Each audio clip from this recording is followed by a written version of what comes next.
I wasn't just a Trump supporter, I was a true believer.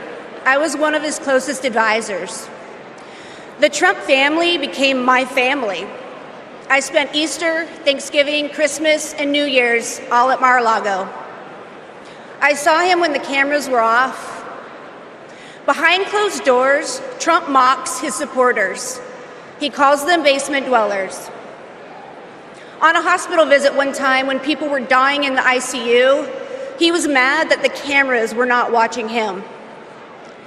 He has no empathy, no morals, and no fidelity to the truth.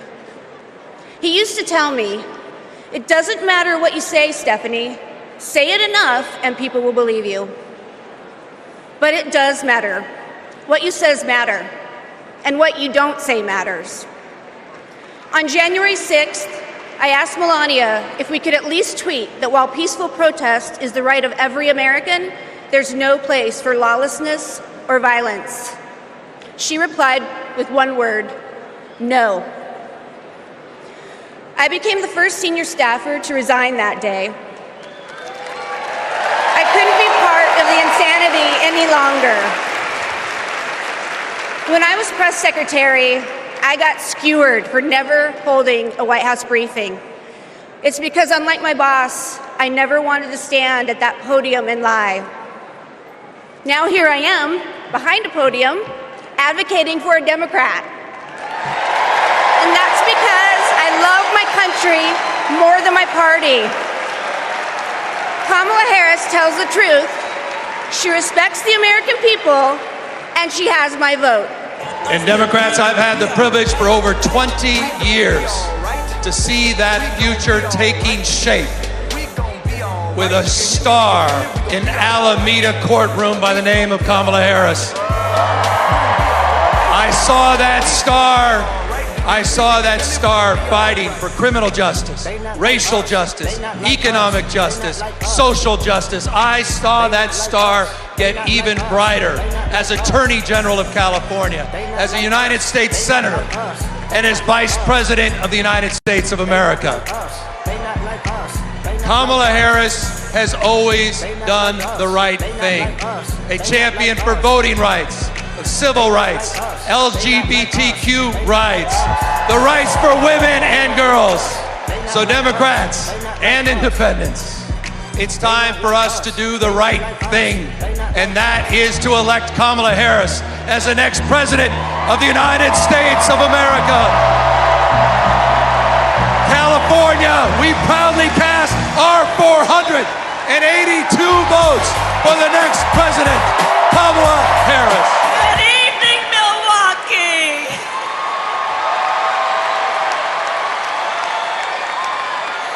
And hello to everyone joining us from exciting Chicago.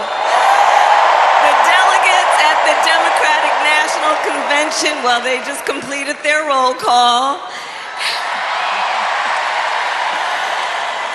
And they have nominated Coach Walz and me to be the next Vice President and President of the United States of America.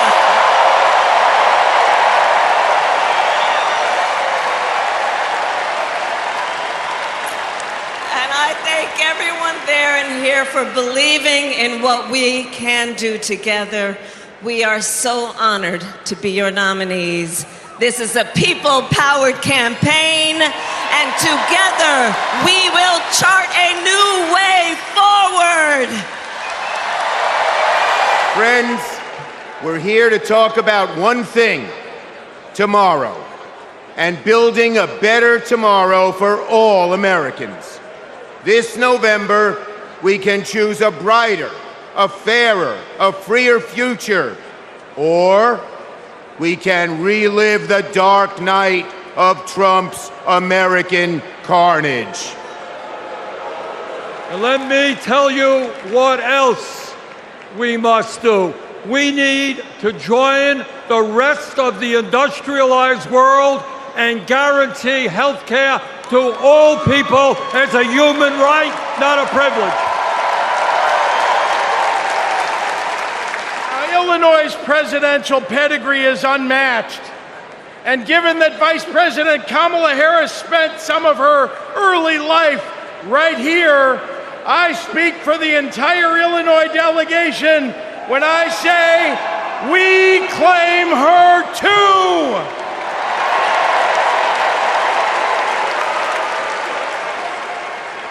Now, one president we will never claim is the con artist the Republicans nominated in Milwaukee last month. Donald Trump once called Chicago embarrassing. To quote a great Chicagoan who won 6 world championships on these very grounds, we take that personally.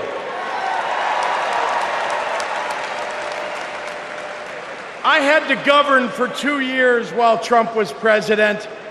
Let me tell you what's embarrassing. In Illinois, we passed a massive bill to fix our roads and bridges. When Donald Trump proposed his own plan, he turned right around and called it stupid. We eliminated the grocery tax. Donald hasn't been in a grocery store since his first bankruptcy. Illinois invested in clean energy and the jobs it brings. Donald claimed that windmills in the ocean made the whales a little batty. During COVID, we supported small businesses and jobs. And Donald told us to inject bleach.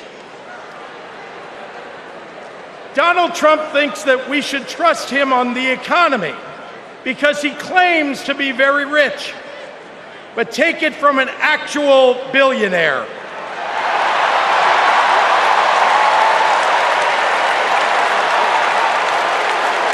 Trump is rich in only one thing: stupidity.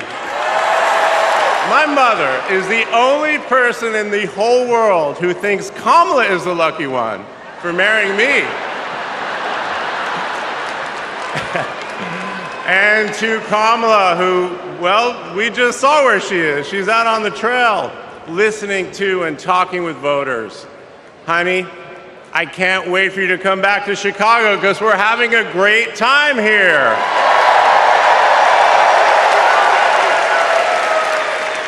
I love you so much. I'm so proud of how you're stepping up for all of us. But that's who she is. Wherever she's needed, however she's needed, Kamala rises to the occasion. And she did it for me and our family.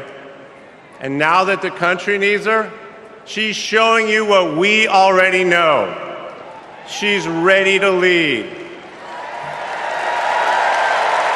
She brings both joy and toughness to this task, and she will be a great president we will all be proud of.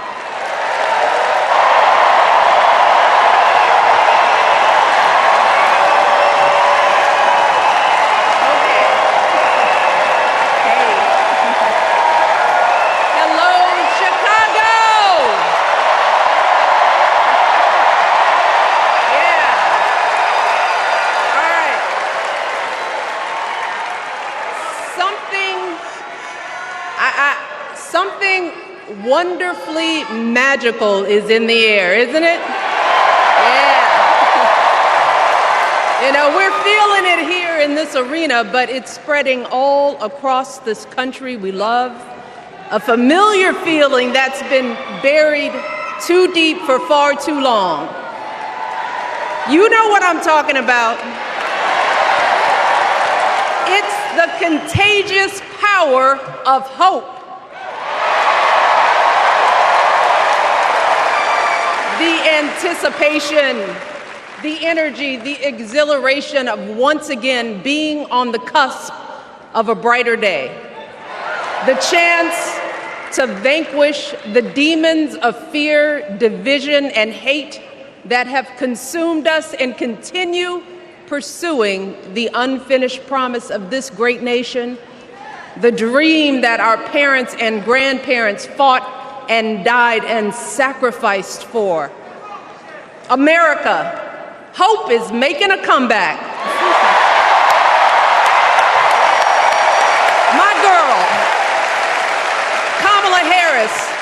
is more than ready for this moment.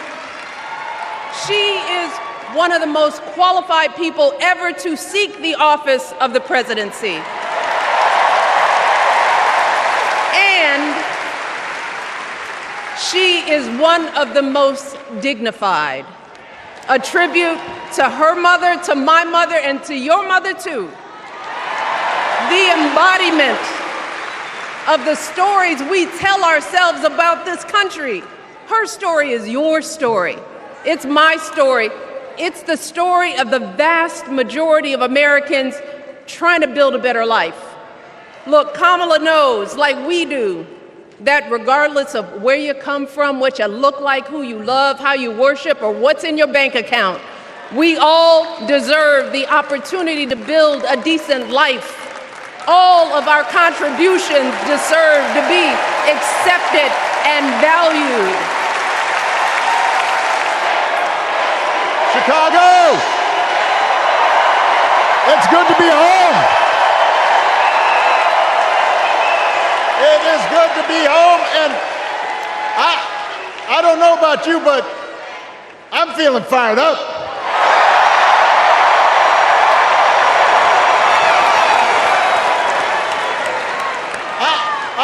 I am feeling ready to go.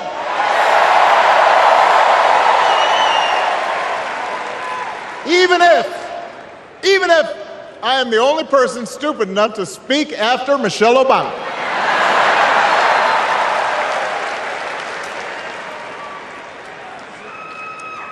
I am feeling hopeful because this convention has always been pretty good to kids with funny names who believe in a country where anything is possible. Because we have a chance to elect someone who has spent her entire life trying to give people the same chances America gave her. Someone who sees you and hears you and will get up every single day and fight for you. The next president of the United States of America, Kamala Harris. And looking back, I can say without question that my first big decision as your nominee turned out to be one of my best. And that was asking Joe Biden to serve by my side as vice president.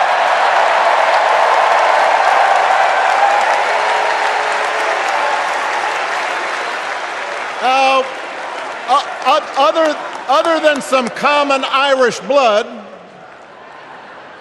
Joe and I come from different backgrounds, but we became brothers.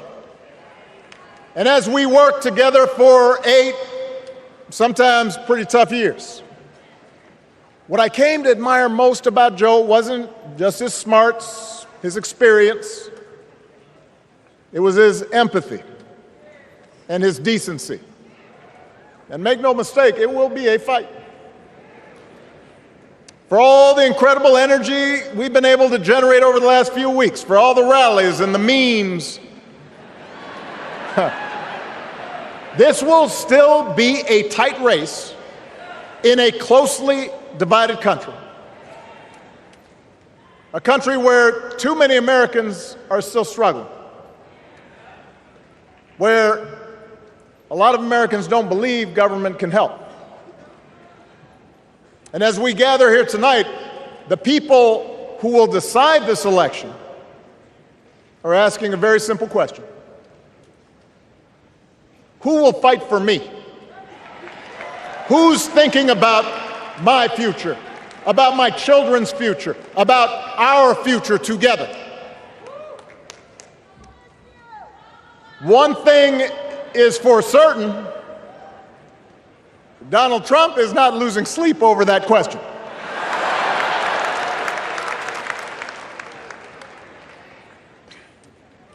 Here's a 78-year-old billionaire who has not stopped whining about his problems since he rode down his golden escalator 9 years ago. It has been a constant stream of gripes and grievances that's actually been getting worse now that he's afraid of losing to Kamala. There's the childish nicknames, the crazy conspiracy theories, this weird obsession with crowd sizes.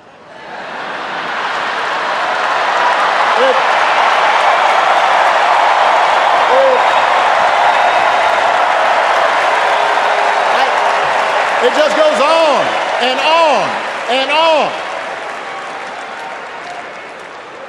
The other day I heard someone compare Trump to the neighbor who keeps running his leaf blower outside your window every minute of every day.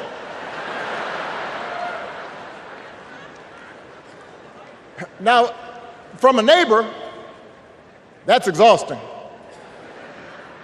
From a president, it's just dangerous.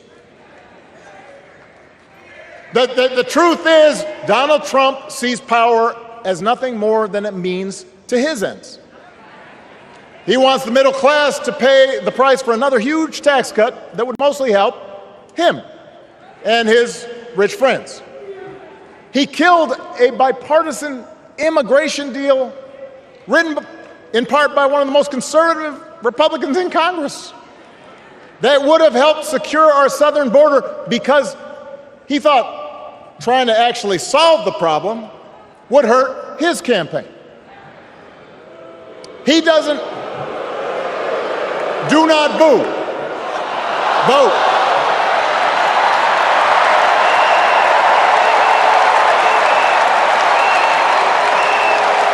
He doesn't seem to care if more women lose their reproductive freedom since it won't affect his life.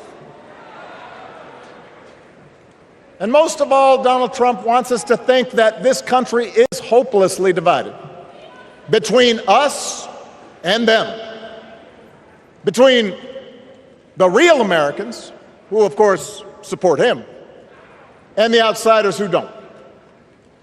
And he wants you to think that you'll be richer and safer if you will just give him the power to put those other people back in their place. It is one of the oldest tricks in politics from a guy whose act has, let's face it, gotten pretty stale. We do not need 4 more years of bluster and bumbling and chaos. We have seen that movie before, and we all know that the sequel is usually worse.